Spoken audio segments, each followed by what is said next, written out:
nang mani ay mo nang daw yan po ko mo daw ito ka nilo ay daw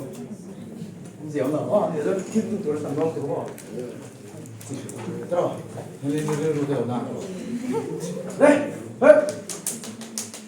ladies girls and ladies ladies không ha một tiếng y equals một tiếng phần hình này cái lấy đồn zero và bằng có zero chúng chia nhau one iru rồi ta là one đã chuan 5 into 1 thì nó lấy đồn này 5 1 is 5 16 minus 5 to 4 and some payload draw. Yes. 1 upon payload. And some below, right? Point so come below. 2. A payload is doing the level. 2 là 5 to the 10 minus 16 to minus 6. 4 and some payload. Point so don't draw. So one so 3. 3 5 so 15. 15 minus 16. Minus 1. Ở thầy em. Ở thầy 0 4. Có. 0 thầy á. 1 thầy là 2 thầy là 3 thầy là 3. Mà vui cả phân đốn. Khi thì get xin chiếu là khi thì thầy đốn cho rồi. 4 equal to 1. 5 4 so 20. 20 là 16 by 1. 4. Đấy. Xin thầy em. Yes. Right à. 4 cái đá thầy thì nào đi. Nếu mà thế này thì con. Thiểm lâu tu rống lâu đi. 다 친다. 응모사가 나누던 넘버를 해놓은. 들어. 좋네. X is equal to 5 times again 4 minus 16 divided by 4 2 5 4s are 20 minus 16 to 4 by 4 2 1. Và box up here x in 1 to 1 y in head to 4. No, I know x simply go then kala minus 4 I what is so y for 0 times 4 ra cho là tổ per có thùng na phơi một cái chuyện nào chưa hay chứ ngày tua phát phô ngay tổ là sinh hoạt rồi cú tiếng y is equal to 1 to option này anh nói đấy anh sang cái cận 0 phần thế 4 phần thế đấy chứ anh sang cái cận mà thu mình cận 4 5 6 7 phần thế luôn rồi nghe phần thế đó đây là phần thế đó đó anh đi lâu 4 anh lại dòng cận thế minus 1 phần thế đó là minus 3 phần thế đó là minus 3 phần thế đó là minus 4 phần thế đó ha 이거 뒤하면 이 두주안 8 9 10 11 đã thì đầu lẽ nó 12 không lẽ thì đấy một 뒤하면 이 반 thì giống số có chỗ ít chút thì đó số có 정도 này số có thì chỉ ngay đó đâu chỉ ngay đó 주안 next 주안 그만 두라 hết 8 lẽ minus 4 hết option cái này nè 들어 저 인상 ai nằm cái đó đâu cái chuyện nu này chuyện ba thì cái nằm lục ai nằm cái kia nó này nè nhưng mà theo em tổ bài graph hay nằm nghỉ đó như tiền rồi đã 8 các bạn cho hết rồi cho cái đằng đây đó này minus 4 các bạn quân x rồi cho đằng đây đó anh em ai nằm kia đó đâu các chuyện nữa thì là này là ngay đúng không còn phiếu rồi mi tỷ đầu đàn rất tỷ không dám tỷ cao phải chú các chuyện cái giống rồi tỷ đầu đàn tỷ cái kinh tế chú là mình tăng là gì cái chuyện là đây 8 cái đã chuan ở lúc ngày đó là 8 cái đã chuan 8 5 0 4 tỷ liền là 40 à 16 cái phải chuan 40 à 40 à 16 cái phải chuan 24 24 times 6 đó nè 8 thì mình chuan 6 rồi chuan 8 để 6 cái này thầy chu number chú mình nghe kia bằng o minus 4 không tay là at least em have đủ rồi chứ đi về at least các bạn cần graph couple of buổi sau at tầm cái gì ngay chứ nhưng mà tiếp được chú đi đâu một độ minus 4 các bạn chú ăn minus 20 chú rồi minus 20 minus 16 to 36 to 9 chú bạn giúp tôi nghe thằng dọc rồi thủ 8 or minus 4 là here tầm dốc là phải tháo phác đầu đó và chuan 8 bằng ô 8 bằng mang nghe thì có thể đầu đi sai mang nghe thôi thì nó thì đột thì số kia sẽ xuống y is equal to 8 putting y is equal to 8. 8 cái đó tổ nó chú bằng chuan. À cho bằng mình cái hiện cái đó. X is equal to 5 times 8 minus 16 by 4 to 40 minus again 16 to 24 by 4 to exactly đấy 56 4 6 giờ 24 chú bằng chuan này anh đã thấy x là 6 này chuan y là anh thằng đó a you can here understand equation but cái này nghe linear equation nào chuan ta khát dọc box cần phi là thể chú đi khi bằng kia cái là graph function rồi tức là graph of khát dọc khát tỷ lệ rồi mình có bị là hôm nay cái gì tiên đất tổ chức học khát dọc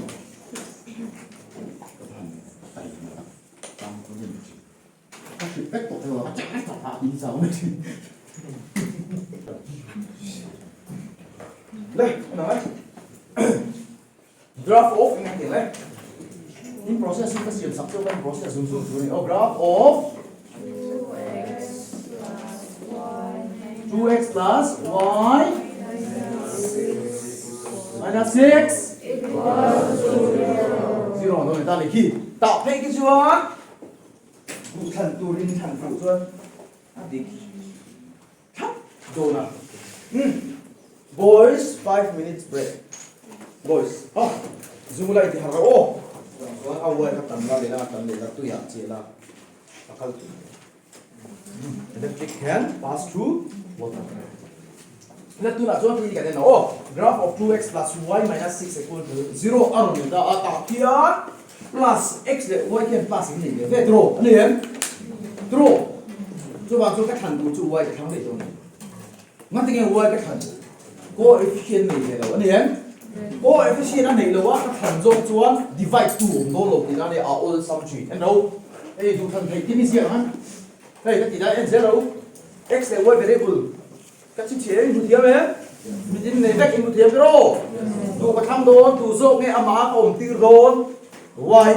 y hi ama cho công tiêu chuan khơi là mà công tiêu gì left hand side đó y cho mà công tiêu chuan plus y thành căn ngay rồi đó anh em plus cái gì ngay ấy ngay rồi y equal to bằng kia mà lệ là mà pay to ra hiện chúng em pay đốn 2x để minus 6 này à 2x cấp son mas ta là minus 2x nên chân đốn rồi câu chuyện khác anh nhìn nó em minus chân khác anh nhìn chuan minus 6 so son mas ta là 6 là anh chẳng nói em anh không làm dọc rồi minus 6 son pay chuan plus 6 minus 2x kan bun nom jok nghe y is equal to minus 2x plus 6 pada da thei ta ni ma se mi chin khat chu an boi thi tro minus am te ken ti buai ve hoi ta na ang lo ke khat ye ni nom the ba gi ai equation hi mu nuam de bai na du don chuan constant tra khai da sa kha ba sa chang a ki mu thia me ege ti ông này cái khác này mấy ông này thì equal to zuan kan lo win anh em equal to zuan kan lo an mà đi du tôi nên khác quan thể anh em để làm bằng cái khác này cái này em ngay lâu right hand side làm bằng khác anh 6 rồi để left hand side 6 rồi ngay lâu ông nào til thà nó chồng xe anh này thì sẽ là ngay rồi in mình thiêu cái sợi tụ là anh sẽ ra quan lên cứ là chuan này x lại đã phía là gì hiền y ít sọc thì luôn anh em vậy thì phải tụ mày không lâu rồi thế mà chân 0 1 2 không tốt rồi anh đi đâu thế đâu nghe tiền phải tụ khác ngày tụ nó không ăn vóc không ai lâu ta để tiền cũng là chuan freedom cái này yên thì đã tốt thì ít chỗ lộ không khan x y tiền ít chỗ không khan đi năng lại equation đi x i ít đã rồi tụ này tụ bạn chuan 0 1 chú ý đã đi cách tiếp theo này cho anh quay cảnh chuột có xoay từ bên mắt này divide 2 ôm đầu chuột đi phản cách divide 2 ôm với đầu chuột ngày tụ ngay em number 1 putting x equal to 0 là thế nào anh thì đầu thầy đâu có thì khác còn phi tổ này sang này tổ phát tổ có gì hả có phóng tổ mày y is equal to 6 minus 2 times 0 2 ra số cả y is equal to 6 minus 2 0 ra 0 2 6 minus 0 2 6 0 6 trong 0 phải là ảnh bố 0 thì đó x in 0 to 12 y nghe tụi đó 6 anh em thì ở số nào sẽ thì x to 0 y to 6 ở box đó là kia bên kia không biết là gì x zone là cả y zone là 6 cả anh trong vô lệ cả đến nóng tới những cái này có phải lâu draw ai corresponding draw nó có sẽ rồi kia đấy cái em tiêu mấy cái em tiêu đủ lâu cái em tiêu phải chứ cứ là tập vào xuống đó một tập good news cái này là đâu kìa one cái đó y is equal to 6 minus 2 times 1 2 1 is 2 6 minus 2 2 4 x là 1 cái đó cho y in cái này đó 4 cái end đó 1 4 ôi in năng alo ống lâu thì ý phần đó là sự khác ống lâu cả hai ít lâu thì là lâu ô thì mong phụ lâu mấy mẹ này nó sẽ tổ vào rồi đặt sách nó thấu in chuồn ô nó sẽ đặt sách của nó là ít lâu thì này chú bảo sẽ ăn làm nghề gì đó mà tiền no in ăn khá ống nghề gì đôm bị lâu ta chơi căn phòng này á nó ôm mấy mày châu ô anh đi vét theo đâu nhỉ answer to chú x equal to 1 y equal to 4 chỗ ấy là muốn nhìn đang ôm khí x lại y value chú ô x lại y value chú ngã y á cổ số còn ai đặt sách này bút tiếng nghe các bạn để đó true bút tiếng true y equal to no x đó x equal to 2 y is equal to 6 minus 2 times 2 2 6 minus 4 2 x là 2 là 2 y là 2 hiểu không cái table về việc thì khi nó khi align khi đâu in năng cái à in năng cái này á cái chọn thì hai bạn thấy nào thế á mà sẽ ăn lâu in ăn khéo lâu bốn ăn đi lâu thì này chú ông lâu ô khi mình ăn xí rin là đang làm về ôi nó không thêm cái lâu ăn đi lâu đi mong cái phóng suốt vào lúc này đâu ăn đi lâu phải đâu chọn bất chê tốt tung lấy tốt dịch thiến thì các em thoát tốt ô rất nhiều em chúng tốt dịch thiến cho nó ra phải tạo thế nào mình lao này gì đó có thể đâu ấy người nó còn xuân thuộc cái đó chứ ô ấy xuân thuộc mà cái nó biển thật anh mong video có vút chuối đầu một chuối cái khăn từng mò tiền trong tiền tiền thật dân thắng làm tập pháp rồi anh em bạn đi xiềng cho cái đắng làm cái khăn hẳn tụi mà phụ lâu sẽ cái làm bằng đua dễ rồi sẽ cái phình lâu cái thị trường cái thị trấn cọ lâu thì cái con ông gì thì cái này cho ý chuyện này cho ý của tôi một tiếng năm thì đón cái chính cái rồi thằng nào làm cái này rồi nhưng chặt thì tụi bao tiếng thì nào thì ai sống tạm đi ngay mà gospel phát triển tuổi cho street fair sẽ là ngay đâu cho anh đặt coi tụi nó đặt coi dễ rồi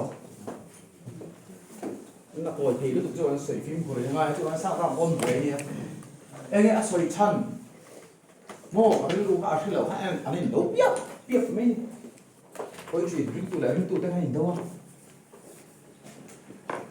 sao cái chúng tụ cho nghe thì mình là anh vui á false teacher expose cái gì nhớ graph phần tốt luôn graph phần tốt luôn ô graph chú cả cái xiên lên cái xiên đó em nói là in scale là 1 cm thật dễ là box nằm tung luôn đi graph này đầu tan cm thật quay ngô ô cái xiên thật tốt chưa con graph in gì ấy này here ô mình nói đấy Cartesian plane là x exists đấy, y exists cái đó thì x exists your horizontal in outro line như cái tên nào mô anh liền y ina akat chia khan negative le positive ai chen này ai chen thi tro so khoi la tang le tam jok tu tem jok tu ti ha ta he long chang li hey mi ti da ka du lo ka ti chun ka an lai a zia tok an chu ka du lo an nal big tu ne oh an thiam ji kan so big tu ne x kian lo le x a kian natural number ai ne lian ber 6 lian ber om je chu ding lam pa x ka plus ne 6 aleng tu ni 6 cm aleng tu ni in scale ka 6 cm aleng buan 0 to 6 dinani chuai chuan tam ro se 8 vel thong nen tiro I midpoint tu kan song don midpoint tu kan song don khoi lai ta ka mai origin kan zia don kan song don om je chu I don't need this much many space this side tro vela space ka moi tam lo ding na chu ka mo tam chu 6 aleng hai em chuan negative ka ba ki negative lian ber minus 4 alai ta ka hai lo I le ka bulai ta ka hai lo om je chu ding available in available khan minus 4 thenga len chu na to ka minus 4 ni chuan minus 6 balance e chuan hey lai cái siam ta ni siam sai chu ka lai đầu siam ta ni alai tak khla pa origin ta kher kher tu ka hian no thil siam a zero khan ni chuan delam pang kha 6 ani 8 balance e ka duwa delam a chu minus 4 ni chu ha 1 is to 3 ratio ka dei hi origin a mang dei mu thia me alai ka ta lo tro chu chu hi lai fa si asi ka khang hai lo ni em kan chu ki cái này lo no mi ni da chuan y a chung le y space I da lam tu en yang le y a hian positive lam chung na tang le ê in thil ti ai ma chu se pha poi mo zo thì oh ni thiam pha hello y nang y zo chung en nang le eng lian ber ê chu a chung kha all ti tu ni ya ani em a chung ka te te ni chu ni no no ni ya chứ mà space là khá tăng tu ni he ki ko da sang ma chuan chuan ni ti da ka du lo ka ti ko on ni no thiam lo kon tha ma ro o lai ta ka han ji re ran chu na lo ei no ti ya ka da ngati nge ti ka da a mo nan pa hu ku te ka su ne bi why I neck ben thoi nan pa nên là why I in mai na so men why in mai na so men om lo why in mai na so lo fa chứ mà cái với nó bằng ăn mà một phi thì nè chứ mà chuan in mai mà một rồi nó chúng khan bạn bị viên đã là một minus 1 minus 2 to thế là cái nào sẽ em dùng cái gì đi văng trong tay tôi luôn nhưng mà thế đấy chứ chuyện kinh nghiệm các kia anh em cái đó creativity cả mình đang ai cái thiểm rộng khá là ngon Mizo zong chuan alai ta ka I siam sian thiam vek ani an in thiam big si khan so ko te ka no alai ta ka ti chu tu positive an thiam ka lo in graphic ka in alai ta ka originally an thiam vek an cross unique big za tu no an unique as the tu po kha no an ni chu graphic da thiam na mà thiam về nếu anh ti don graph ro ro po khan a depict in ang ro ro po khan thil nei in ang ro ro po khan than lo kan nei je anh em như thế nào chúng ta chứ mà mi thằng thì tôi ăn môi thằng trong này mi thì được rice in chêu chêu à nó tùy miền đi xiêm tụi khát rồi rice thấu thì nó sẽ xiêm như vậy nhưng mà đang chua nó bị đi đầu phun thì tro dan aro tinang wala arem dana se kan rice i mo rice pa hi ka siam ti don chewa tui ka pe chewa in a decoration tu kun carrot te plants te ka pe chewa siam lo le ka ti na chuang chuang le chak san ka siam ti ta an siam dai nang mai ai nang lo tro ei tui mel zo ka chu arem thiam thiam zo kan nang don tro ni ya restaurant te ko hi an hem dana se hin lo tui mel dai mai ni mo thiam ro ta nghe ông gì à impression bora ron haila bora su ba de nung ka da tuy là ông tro nem mai de ron bung thúc se tuy là mấy thầy mình chuyện hạt rồi đây ta hiện hình dạng một lệnh ngay y minus x minus 4 lệnh ngay em còn về tao lệnh chặt chết khăn là pin mình chỉ ôn về ula space về ula ăn đồ về tốt hơn thì về chuyện bộ anh suy xét hơn tên sao minus 1 minus 2 minus 3 minus 4 minus 5 minus 6 cầm một chút một tính chấp anh em John, thấy em exist nghe x das anh em x prime thấy y chung lắm bạc chung y chung a đã nghe ngay em rồi in scale là 1 cm rate này hay á in chút thế cái ô cm là khác đi cái gì cho nó khỏi nó in đi đó cho nó khỏi nó accurate thì nó graphically nó graphically nó cho accurate thì rất là xịn đủ lắm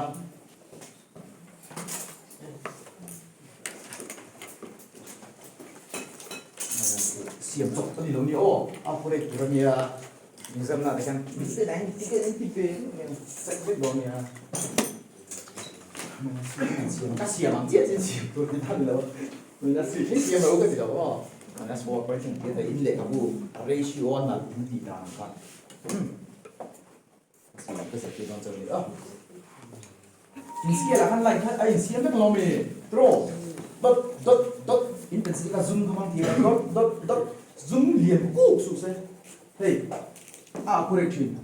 point to accurate rồi draw point trả được cái trên lầu rồi các bạn zoom rồi thì các construction là bộ pencil zoom không lầu pencil blunt không lầu bây giờ hey space khác lại space khác liền trên này draw này em pencil là zoom lầu xuống inline bộ khác trả trên em trả trên nó accurate lầu trên but we want point si po le do pena po 0.5 mo 0.5 chu con pa sa pang sai rim pena en dai ding na 0.4 pe point na si na mo a per lo do da tu tro ya pena calligraph tel ni ula en dai ding na do de no me te tu si na do no example का x axis number का 6 करो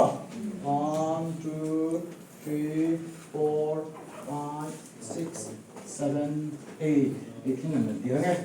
1 2 3 4 5 6 7 8 है ना का mô số này kiếm tổ đó 6 thêm không mấy cái mô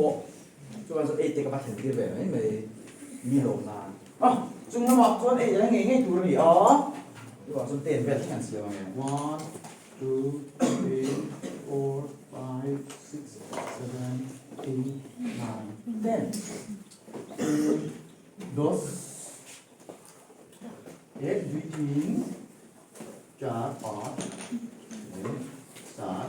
आठ thì lại cái nào ông rồi cross I know him. Cross I here. What is a cross I? Cross I today. Chị lấy cả đôi em chưa? I like that ông chưa em? Cross I like that. Origin I like that. Graph and photo mà I like that ông hai rồi. Draw. Cái thiếu defect của cái sai điểm đây là positive vậy. Cái này cái này rồi. X axis à kia. Equation kan n d nghe thì x axis tiền ông giờ chú hay bằng tuổi thì lại thì y axis thì chú hết thì dùng em nói rồi x lại y axis rồi chơi nó sang em chứ em thì con riêng tuổi x axis thì chú we can look the graph as it is anh em thấy em tuổi y axis thì chú cái em tuổi hay bây giờ anh tuổi y in một theo em in graph khác tiết gì mà in perspective khác ngoài y chúng ta là x này bằng cái thiền anh thấy thằng chú x chú thiền là control anh em horizon tầng này cả vertical y chú thiền là control bằng hard in rồi em คุณลูกเต้นที่คุยโดนเจ้าที่ยังฟอกกิ้งกับใส่โดนนี่ฟอกโดนในกราฟฟอกทีมเหล่านั้นตูนเส้นเฮียนที่มีจินที่อินเทียนเวกตัวเองอินไวอินเวดาเต้เทียมเองเทียมตรงมาส่งกี่มาเทียมเองโอ้ชอบสุดละ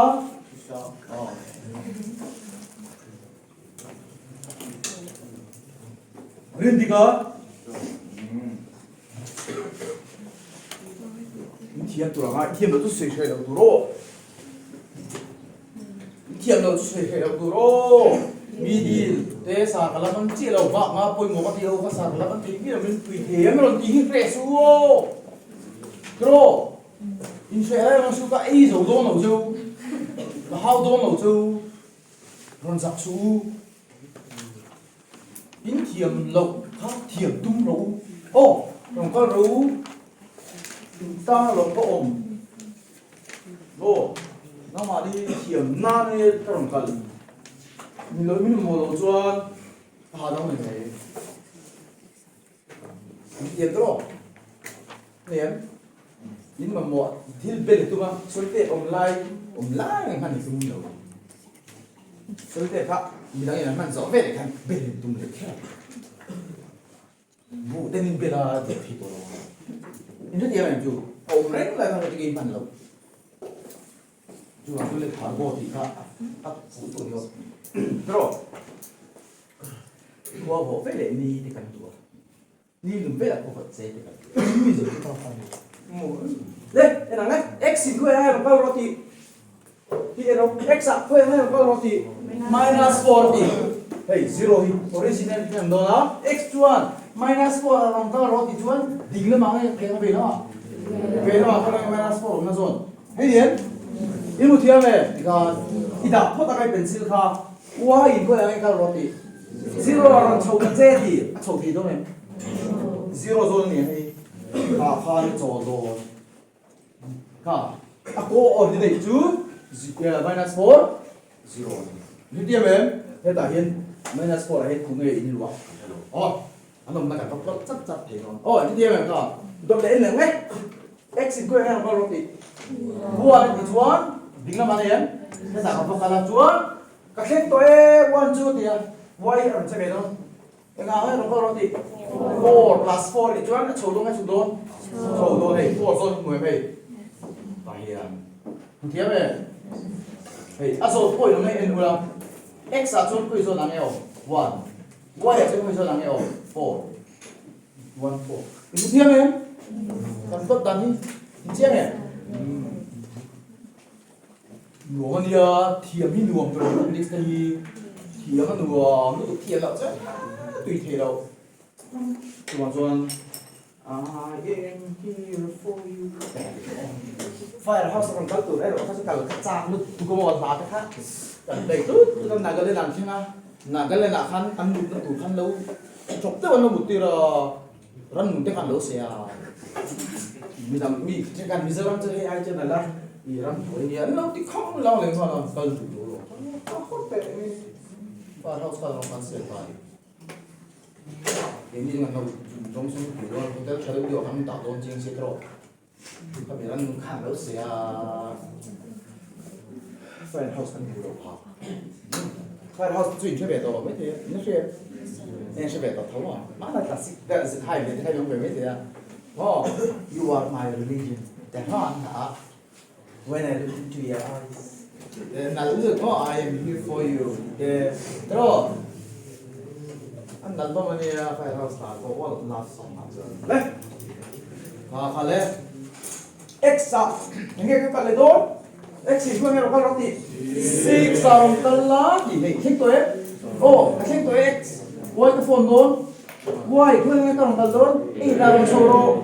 Late apartment na show. Hindi mo yan? Ika apartment. Kung tutukat santa. Oh. X de why exist sometimes yung dito may om na. Point location kan locate down to kay dito yan. Om na chat kan dito dro. Oh. De om man sudah man tweet it. Go hit the again. Ang leeng go na din. Le na to dito ka. Rồi, bà sẽ hết tất cả các lát tiên là tiên sổ đầu hiến đại tôi nói rằng tiêu chuẩn thêm mắt chuyện em so cắt trâu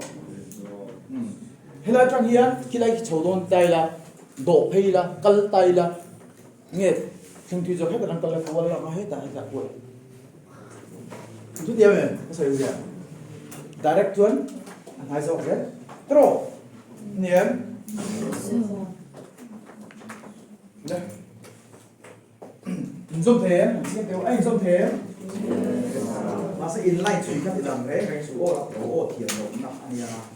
don't make a solid line bắt đầu imaginary line xem con bắt đầu mà sẽ khảo graph in mà mấy chút xíu không ai đâu đấy về in thế đấy use your final plan you know ai là line em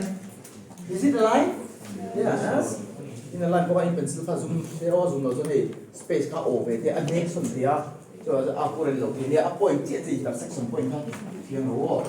thì chúng thầy nó có buổi thảo cái này để nó thằng đuôi ngay đâu nó cái à cô lên đâu nó cái thứ đó nó phun cho cái này các chỗ ông khép khép cái lỗ tung lỗ đó chứ các phun cho cái này không à về mà không được đâu người anh nghĩ thì là cũng không phun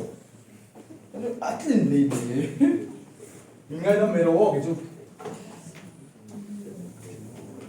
thì khá là xây đâu xiêm tụi này in graph khó kể nghe in graph này x và y exist thuộc rất là xây làm xiêm rồi tới tiếp xuống nữa rồi tự sẽ thấy đâu à kể tiếp phải chuyện xây đâu thì đó phía đâu thì đó cho nó point of the section là khác à point of the coordinate khác thì đúng nhiều bộ là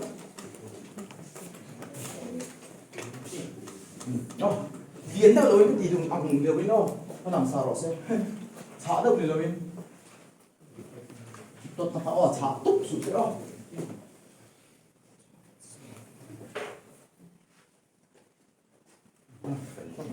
cái ý của nó cái ý của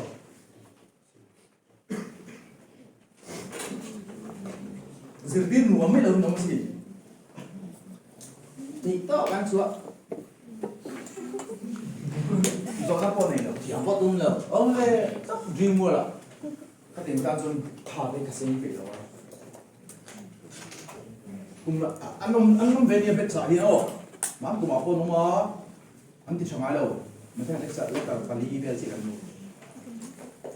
vui cho họ cái mà đâu cắn tụi nó thì hàng chia hàng cho dâu bằng áo ăn zero lâu vậy mà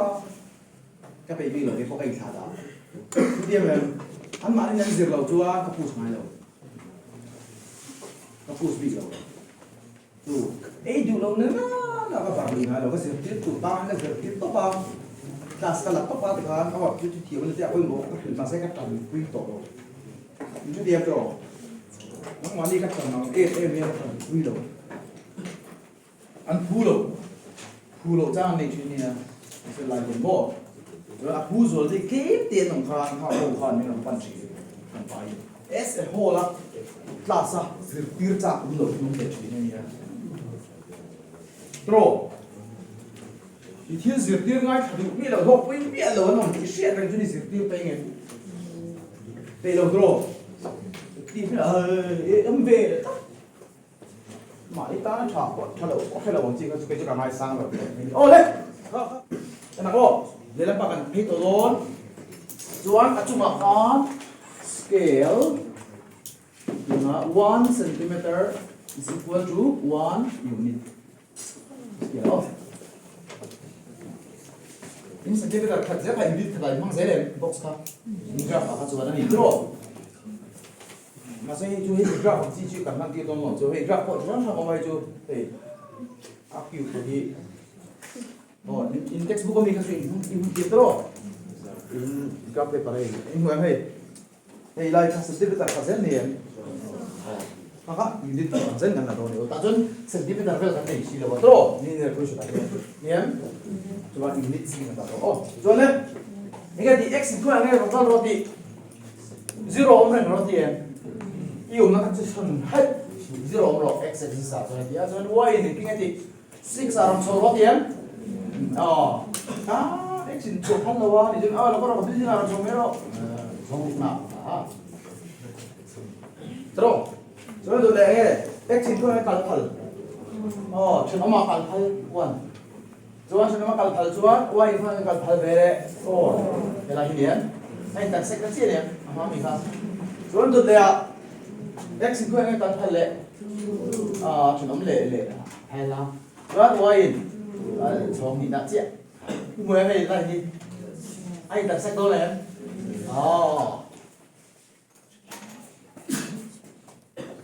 cái bác sĩ đó anh chân anh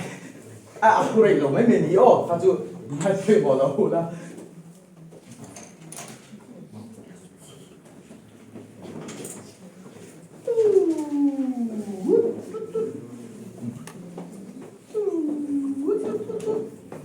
Try to limit muat thì kan. Thế là gì là cái này. Thế phải với cái gì?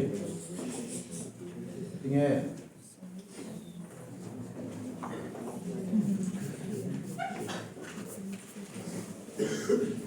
Chuan, chuyện đầu nó xa cái xiêm do cái ping, anh em ping lại như thế. Chuan ping lại nó coi như hai khéo chun cho mà thế, mồi. Em nói đây cấp thị, cái này hi anh em thì em nó có tiền, cái này hi anh em có cái này 0 and minus 4 0 x là mà không nghe thật minus 4 y 0 minus 4 0 minus 4 and 0 cái hi a như thế này con thế là áp phổi thì đấy xiêm nó này rồi đấy rồi tôi cho cái chuyện rồi anh nó sử dụng hai cái sợi anh nó sử dụng phổi cái xiêm này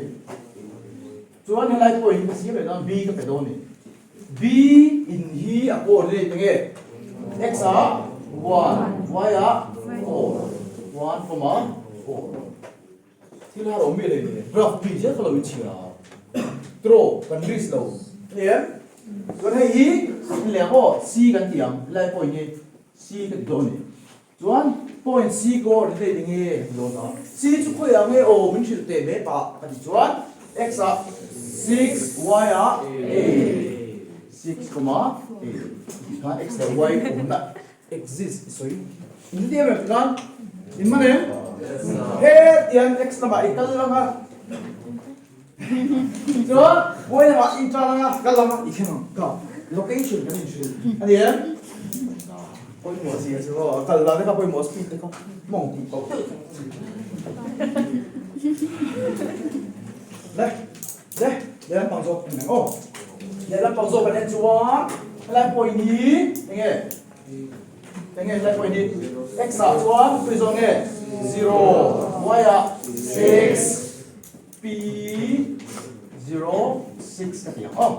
đủ thứ bằng thầy thì cả l bằng thầy lại point hi p according to 0 and 6 cái gì chuan ở đây hay chú tập ham tuổi hay mình hai lầu anh tập sẽ là lại rồi mình hai lầu p cái này to giúp đủ là lấy cái lầu tuổi chuan hay như thế hay lại cả p cái gì chuan q cái tiếng á anh em coordination true nói ra đây đấy in chỗ nó đuôi à con in gì cái thôi hey anh đặt sách in của tôi em in chỗ nó đuôi à con ta hey box square box in xiêm na zo in chỗ nó đuôi mo graph ni lâu zo in chỗ nó đuôi à con space là lên tổ đâu mi da space lên tổ chia chi space là ô đồ cái xiêm cái là chuyên đầu nó ra cái tổ ô anh nghe gì đó in chỗ này sang cái này therefore the true anh nghe cái xiêm cho biết phần đi đâu vậy thứ phần đi cái intersect đi đấy thứ số anh nghe hình graph lines anh em gì hurry therefore the true more graph lines anh tiếng anh không intersect anh em intersect at cái anh intersect nó là gì B1 and 4 that is x to quy nè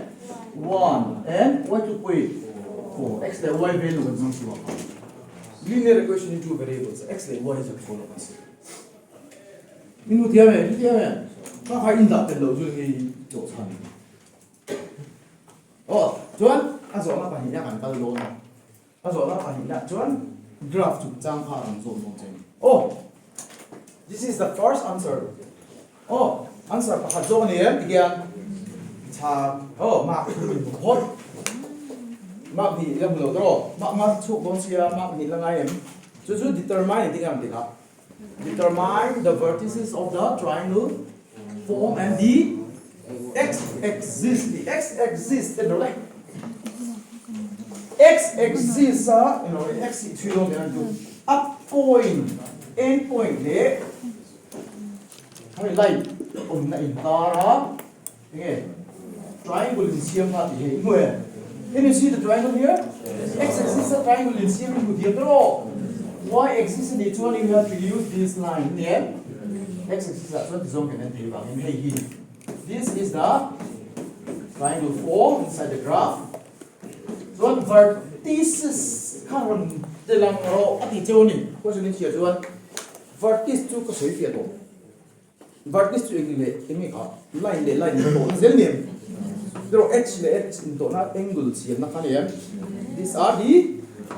vertex in man here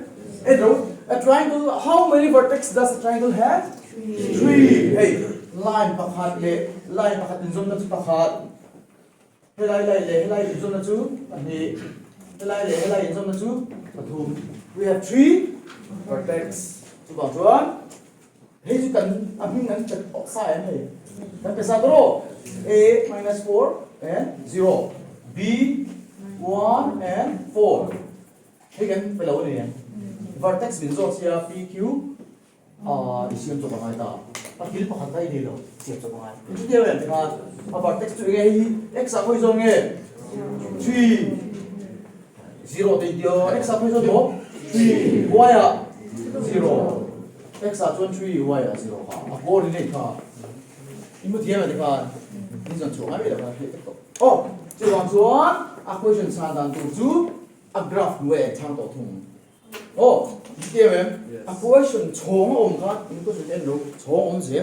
a chong om je question ma sa zo ka chu I cho nai cha ki therefore the two graph intersect at draw chuan zo na chong om chuan a graph we a kan space om tu ni a graph we kan chang do in space ni nei tu area cho ka mai kon dang nei tu space man kin ro chu hence the required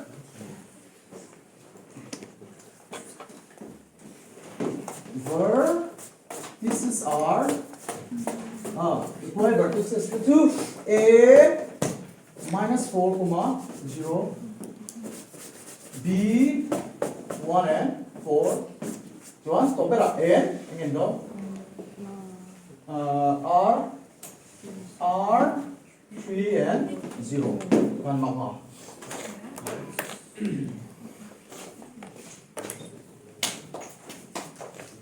at zo na cho min engi a zo cha chi ka soi fi to game yes sir don't determine the vertices in here chuan chumi lo pa ma ka thei ko jing an ko to don area of triangle zong ro aron to thei bo area of the triangle form triangle never see ma'am area of triangle a b r ayan mình lại chứa thành colonita a b r tro a vertice cheu mình kan petoem a b r colonita tu area kan lo chuak ta se board examination hence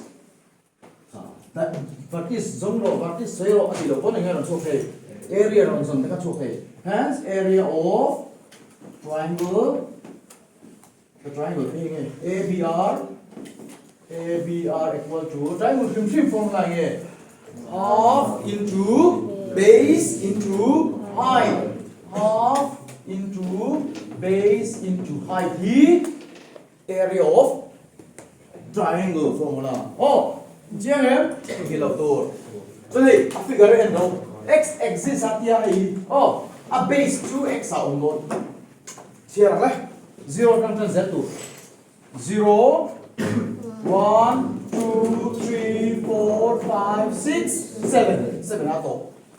half into base 2 7 into height cái này đâu này height n là 2 a altitude cái gì hả Terus, altitude 2 at tip patanga nghe a base kan ở zone này chúng ta chuan here làm đâu tại mình ta thà em nào em mình cái này chuan này here làm ta 0 1 2 3 4 anh em 4 zone anh em tip không chúng ta sẽ tay này ta zone 4 đi down ở 2 để căn sẽ thế 2 giờ 4 đi ở 7 2 giờ 14 square units to cái là cái này lâu trộn căn số như nghe area này chỗ này nghe ông chuyển square 14 square units mạng